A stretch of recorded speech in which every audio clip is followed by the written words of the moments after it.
conversation. And that will be the last of this series. And stay tuned for what's going to come next.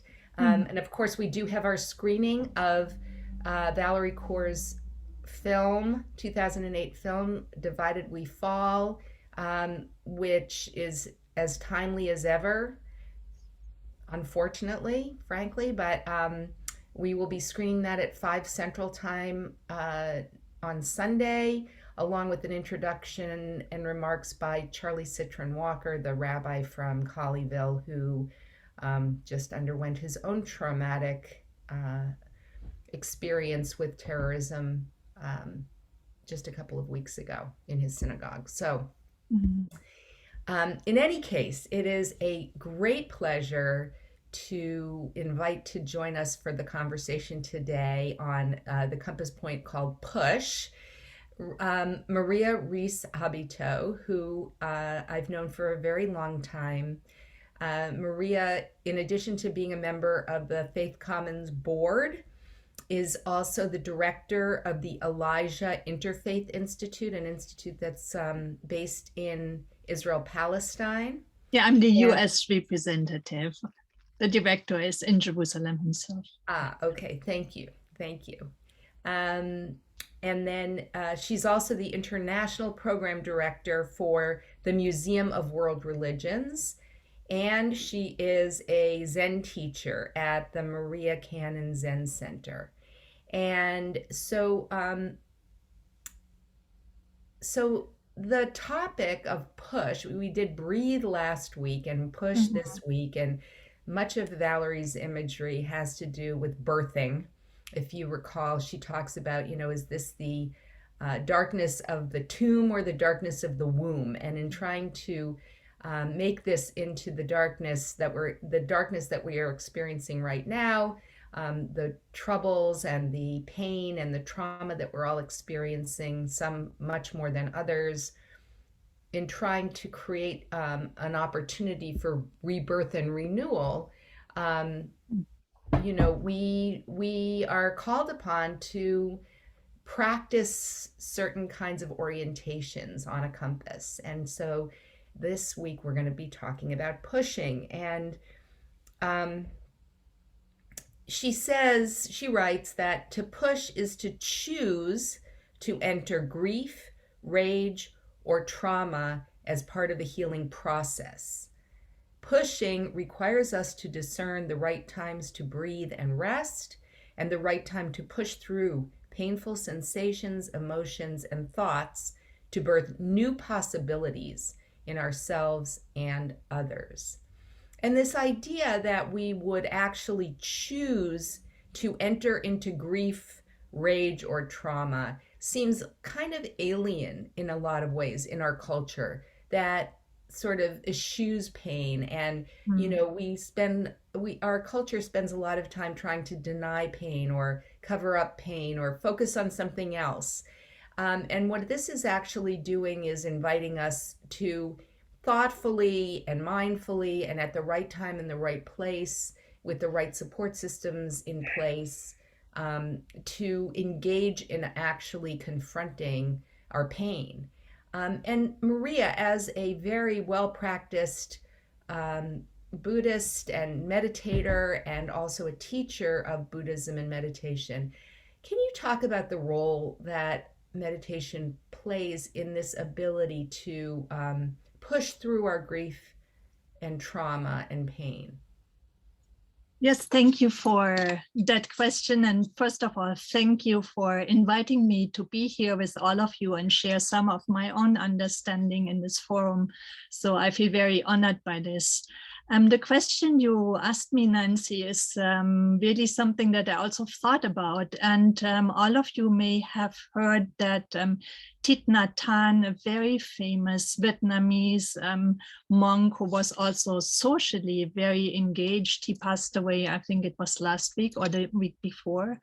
And I saw some documentaries about him. And one of the documentaries was there was somebody where he was asked a question. And the person said, well, we are supposed to be fully here in the present. So how about if this present is not nice at all, if it is painful? And I think that speaks to that question. And Thich Nhat Hanh said, well, you cannot run away from the pain, can you? Because it will always come back to you. So meditation is a way of being with that emotion, being with that pain, trying to not run away, but to really clearly look at it. Where is this coming from? And what can I do to transform it? But I also want to put this into a larger context, because I think these problems and pains are also steps that we will, by necessity, encounter on the spiritual path. And Valerie has said that this kind of pain of giving birth is at that moment where you think you cannot go any further. And then you give it one last push and the new birth is there. And I think that's a good image in general for the for what happens on the spiritual path that always has its challenges. And it goes back all the way to the beginning. Even Buddha Shakyamuni, and when he sat under the Bodhi tree and vowed not to get up until he would find enlightenment, he was assailed by what the story tells are the demons of Mara, all kinds of incentive images, or he was gripped by fear, or there were happenings in the surroundings, strong winds and storms and so on. So it's just images for this fact that if we want to deepen in our humanity and in our spiritual path, we have to look at these things and accept them.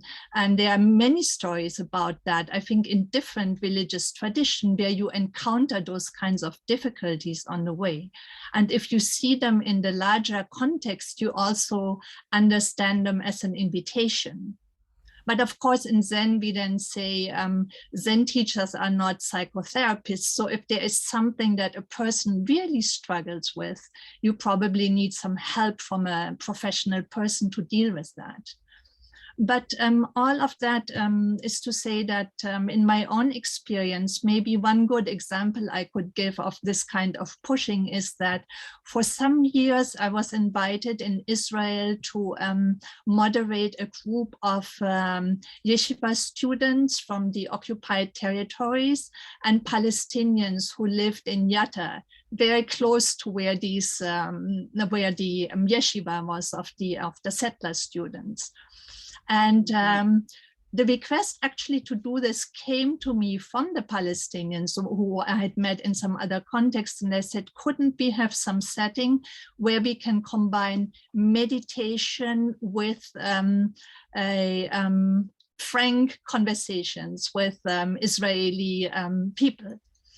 And so I did that for a few years and brought them together, and we did a combination of where I introduced to them meditation, but where they also had, that was interspersed periods where they could really frankly talk about things that were on their mind.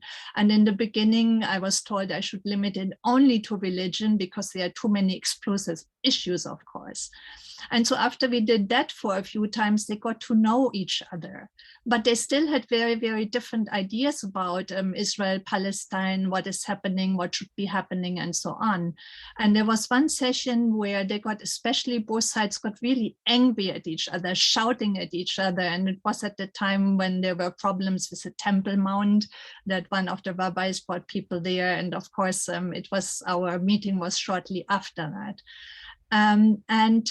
When that kind of tension rises and people spoke about their feelings related to the Temple Mount, but also their feelings related to the whole situation that they found themselves in, then I would say now it's time for us to just return to our breath and be quiet for 5 minutes or 10 minutes. I trained them in the beginning. We started 10 minutes, that then went up to 15 and 20 after some meetings, but you can only start with a short time in the beginning.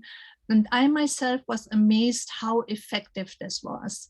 It didn't solve the issues at all, but it solved the problem that people couldn't listen to each other anymore, that the anger took over. So this kind of frustration of feeling victimized by the other side somehow was no longer prevalent, but they were able to come back to deep listening and let the other speak to the end and then say, but I see it this way. And then beautifully at the end of all meetings, they would say, well, we don't agree on anything at all, but we still can be friends. And for me, that was a very, very touching and enriching experience, I have to say. And I'm still in touch with them now. And we even had one meeting where there was a attack on the yeshiva. After the end of our meeting, there was a suicide attack. And I thought, oh my God, this is probably going to be the end of the meeting of these two groups. But no, they had each other's emails and they contacted each other. Did you get home okay? And what is your situation now? And we also, the Palestinians, of course, everything was shut down in Yatta because they thought the suspect came from there. But so they were able to keep open these lines of conversation. And I think this is what Valerie Kaur also is encouraging us to see no stranger in the other. And that means that we have to process the feelings and emotions that are caused in us, often by the other and the other's different point of view. But so from a spiritual practitioner's point of view, these kinds of emotions are never something that we should try to put to the side and say, I'm not talking about this because otherwise I can no longer speak to the people who are causing me this distress. But they're really something that help us to see the issues perhaps more clearly and then to engage on them. So the story of the Buddha, of course, is that he didn't give up or he was not deterred by these kinds of happenings. And interestingly, my own teacher, who is this Buddhist teacher in Taiwan, who also founded the Museum of World Religions, spent many, many years in meditation. He has all kinds of stories of how difficult it was in the beginning to deal with his own emotions. And then he also speaks about, he calls it the disturbance of the demons, literally, that there would be knocking on doors and all of that.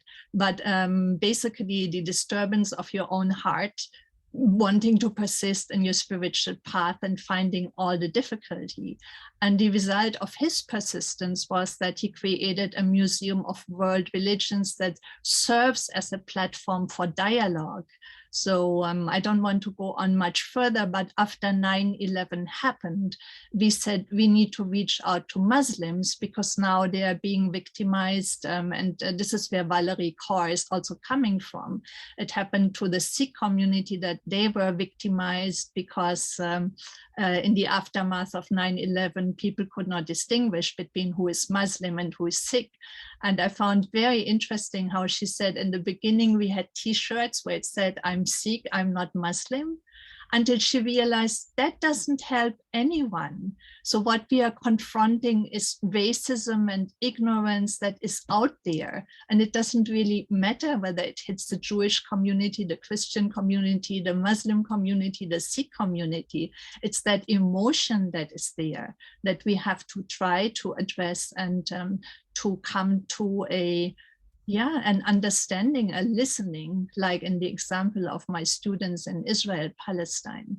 So that's what I wanted to contribute on this point, that really we cannot run away from these emotions because then they are pushed to some area where they continue to be active and continue to make us feel irritated with each other, not at rest, not at peace. And then we don't have that positive energy to go out and engage people on it. Yeah, and I think what Valerie really points out in this chapter on push is how that whole process, the process of identifying our emotions, having them to begin with, identifying them, and then figuring out a way to deal with them constructively instead of destructively, and maintaining our sense that there is human dignity in every person, even if we might not agree. Mhm. Is, that's really where she, she talks about that as maybe being the only thing that's truly revolutionary on the face of the planet in the last, few hundred years, like this process toward understanding human dignity and understanding that people really are all deserving of equal treatment in a certain way. And that's not to say that we forgive everybody for things. She also talks a lot about the whole question of forgiveness. And, she says, forgiving isn't forgetting. And I think your example of the yeshiva students and the Palestinians is a good example. Mhm. Forgiving isn't forgetting. Forgiveness is freedom from hate, Yes. and seeing forgiveness as a liberating thing for the person who forgives, as opposed to making someone not accountable any longer for their actions. That is correct. Making people accountable, but also not enslaving ourselves in these feelings of being wronged. I had a meditation teacher who used this beautiful example. He said, people who have a spiritual practice and they meditate, they also feel the pain. It is when you are stuck with the pain, it's as if that needle had a hook. But meditation sometimes somehow helps us to get rid of the hook in the needle. So you can take the needle out, but it's not that you don't feel the pain when you are also stuck with that needle. But it really, as you said, Nancy, and as Valerie said, it's something that is freeing us. And of course, there are many different ideas about forgiveness. So in the Sikh tradition, I also have a Sikh teacher who said forgiving is forgetting. But when we have interfaith dialogues, then often the Jewish participants of rabbis say, but it's not so easy in our tradition. So even I think forgiveness is something that is taught in specific aspects in the various religions. So it's also culturally conditioned to a certain extent. And sometimes I saw how the Westerners would feel shocked if the Easterners said, you just have to let all of that go, no matter what the other side does. And we say, no, well, the other side also has to seek for forgiveness, right? So for me personally, it's also interesting to see how these things can still be culturally perceived slightly in a different way of how to give forgiveness and how to forget. Right. But I think the whole, but then the goal in the end, of course, if we all eventually want to get to this idea of revolutionary love, what's revolutionary about love? Mm-hmm. The idea that even people who, it's easy to love people who love you back, Right. but you are tested by the people who cause you pain. Yes. And And mhm. and figuring out under what circumstances true forgiveness and reconciliation can take place is something that involves both the victim and the perpetrator of any act of, intentional or unintentional um, Mm. injury.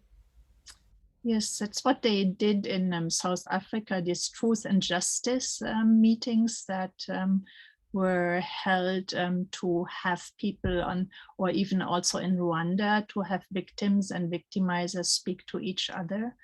And is probably one of these very powerful tools in which you can really address those things that happened on both sides, and how there can be some healing of the wounds. But justice is the other question. Yes, George, because I will finish with that. So Desmond Tutu is also one of the big ones that we lost. I think he also passed away maybe 2 weeks ago. And he spoke about how they had the truth and reconciliation meetings. And yet you could not say that South Africa now has a system that is all based on justice. So he says, with the processing, you always need to have deep faith and patience that issues don't get solved from today to tomorrow. So this patience and persistence and trust that things will get better is also very important. Otherwise, why would you even start? George, you're muted. You have to unmute. Yeah, there you go. Got you. Maria, I wanted to ask you a question. I think, first of all, consider this conversation we're having today. We have a book we're discussing by a Sikh author. We have conversations about forgiveness that we're having from within Jewish and Christian contexts. And Maria is both a Catholic Christian and a Buddhist practitioner, right? So I think this is such a faith commons conversation that I celebrate this. What I want to ask you, Maria, is thinking from a Buddhist perspective now. When we're talking about pushing, part of the issue here we've been talking about is forgiveness.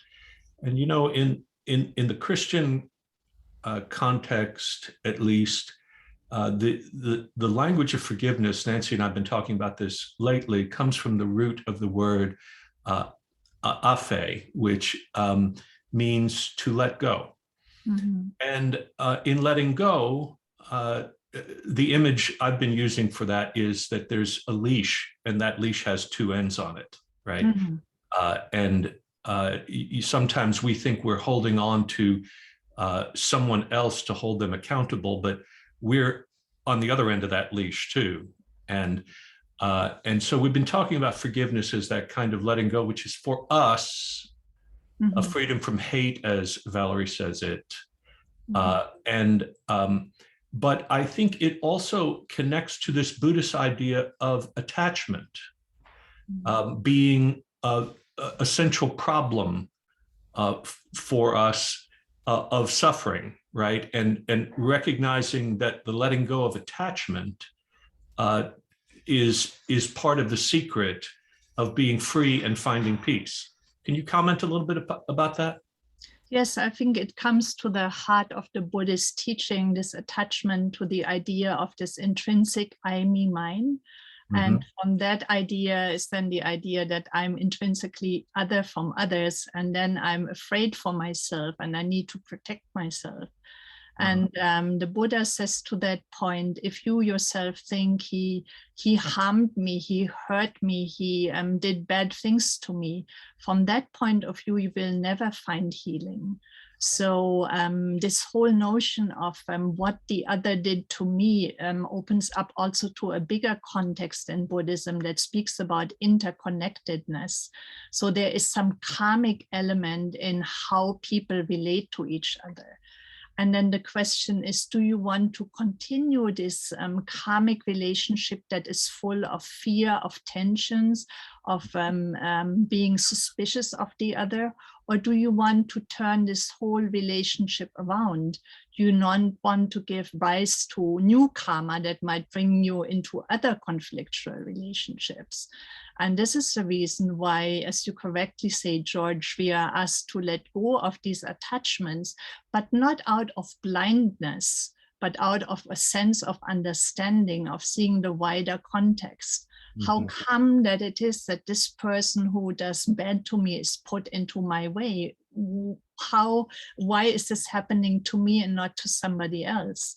And so the Buddha says that is not a helpful question unless you see the wider context of karmic relationships. And while then in the Buddhist tradition, of course, it might go back to some previous lives that not all religious traditions believe in. But just to widen the space under which we see what is happening. And so when we speak about relationships between religions, then we also have to look at what is the source of this? What is already the source of, let's say, that 9/11 happened? Perhaps we have to go much further back and see what was the relationship with the Muslim world and why did it develop in a way that it developed, and not just blame the individuals who are doing certain acts, but look at the systems and the politics and everything that led to it. Right. And I think with that broader view, then it's perhaps easier to forgive the particular person who did me some harm out of ignorance. But for that, I need to really let go of this attachment of this small I, me, mine is being threatened by all these others out there. And I think that's why Valerie, of course, or all of us are emphasizing community. So it's put into a much wider framework, and how can we have a community that is healthy? Yes, and I think that, you know, the whole idea of practicing these different compass points, starting with wonder, grief,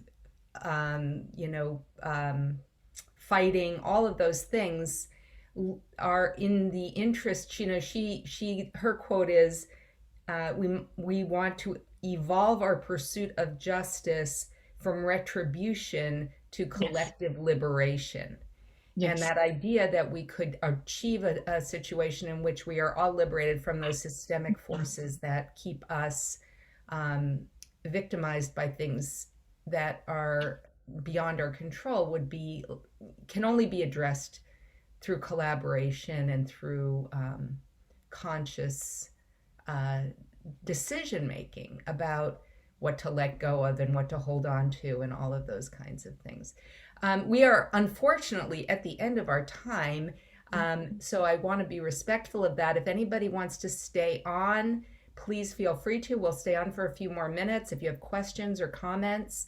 I also just want to remind you that next week Kittis Gurma will be with us, and it will be our last in this particular series on Wednesdays from 12 to 12:30. Thank you so much for joining us. And don't forget to watch Divided We Fall on Sunday at 5 with us.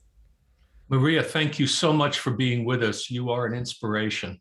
Oh, thank you, George. You guys are an inspiration to me, and I'm really happy to have this local connection, because often I deal with things outside of Dallas, and I think being grounded here is very important to me as well. So this gives me a wonderful chance to do just that. Thank you. Thank you. So just to clarify, you said 5 o'clock Central Time or 5 o'clock? Oh, that's Central Time. That's here. Yes. Yes. Oh, good. Nancy may be in California. That's